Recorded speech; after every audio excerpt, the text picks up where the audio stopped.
I'd like for you to consider a word today, and the word is hope. Again, the word is hope. You see, Webster's dictionary defines the word hope as to want something to happen or to be true, and think that it could happen or be true. Webster's dictionary goes on to give a fuller definition of the word hope as to cherish a desire with anticipation. And as always, there's always some great words and some great ways to unpack and understand this word hope by taking a look at the definitions, and we're going to come back to them in just a moment. But before we do, I'd like to share with you a couple of great quotes that are in the world relative to this word hope. And the first one comes from the Bible, and it says, "For I know the plans that I have for you, declares the Lord, plans to prosper you and not to harm you, plans to give you hope and a future." There's also another great quote in the world that the source is unknown, but it goes like this. It says, "Hope sees the invisible, feels the intangible, and achieves the impossible." And that's such a great quote because I think there's so much truth packed away inside this last quote. It says, "Hope sees the invisible, it feels the intangible, and it achieves the impossible." And so all of us can recognize that there's things that aren't visible to us, and there's things that are intangible to us, and there's also things that seem impossible to us. But hope, in this last quote, I think is so great because it says, hope sees the invisible. Hope allows you to look at something, just if you go back to the Webster's definition, to think that it could happen, and that it's a desire with anticipation. So it kind of allows you to see the invisible because you're hoping for something at a distance that's not quite here yet, but it's somewhere out there, and it's allowing you to see that it's somewhere out there, and you're hopeful in anticipation that what you think you're seeing out there is going to ultimately come through, and you're going to be able to see it. Because right now you can't see it, it's intangible, and it kind of seems impossible. But hope is this powerful word. It has so much truth packed inside of it as wanting and thinking that this thing that you really can't see, it's at a distance and it seems impossible. This wanting and desire with anticipation, hopeful, being hopeful that it's going to come to fruition. Most people lose hope. Most people bail out because it is invisible, or it does seem intangible, or things do seem impossible. And so I want to really challenge you today to sit on this word hope and allow it to kind of boil over inside of you, and allow it to simmer, and allow it to do its work inside of you.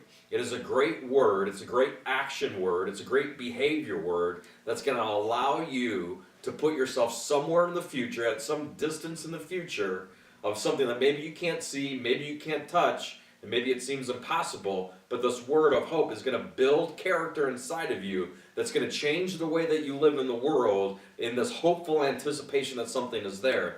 And so the question then becomes, what are you most hopeful for? What are you most hopeful for? And is that hopeful thing something that is very close to you, like it's going to happen in a day, it's going to happen in a week, it's going to happen in a month, it's going to happen in a year, or it's going to happen over your lifetime? How far out does this hope travel for you? And so that is the primary question that I'd like to ask you around this word hope as we sit on it. It's more of a reflective kind of word than it is for me to really give you a lot of definitions more around it. But I'd like to give you my experience of how I walk through this word hope. To me, in my experience, hope is kind of like putting up a sail on a sailboat. You've all seen a sailboat. You've all seen that it has a sail. And a sailboat is able to move to a destination regardless of the way that the winds are blowing.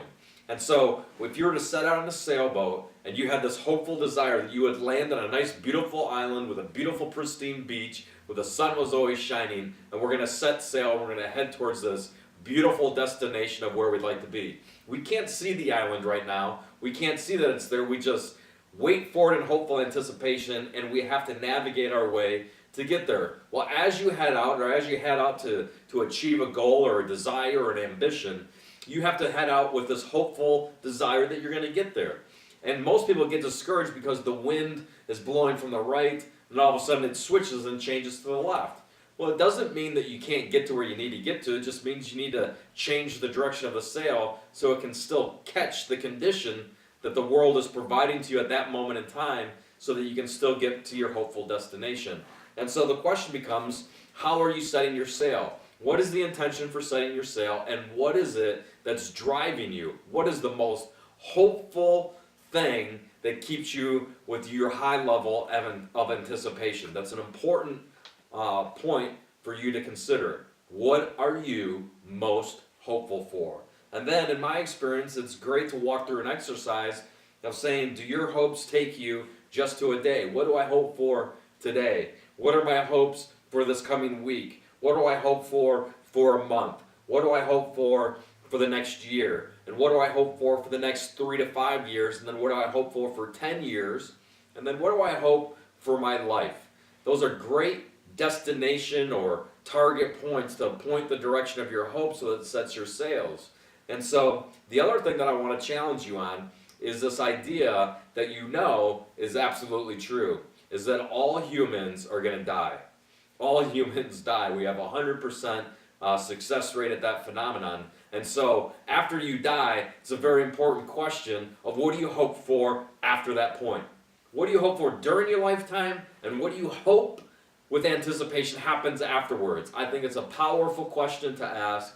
It's worth contemplating. It's worth looking at, because I think that ultimately if you look beyond the horizon of your lifetime into eternity, all of a sudden it's going to change the way that you set your sails. It's going to change the amplitude of the hope that is in your life.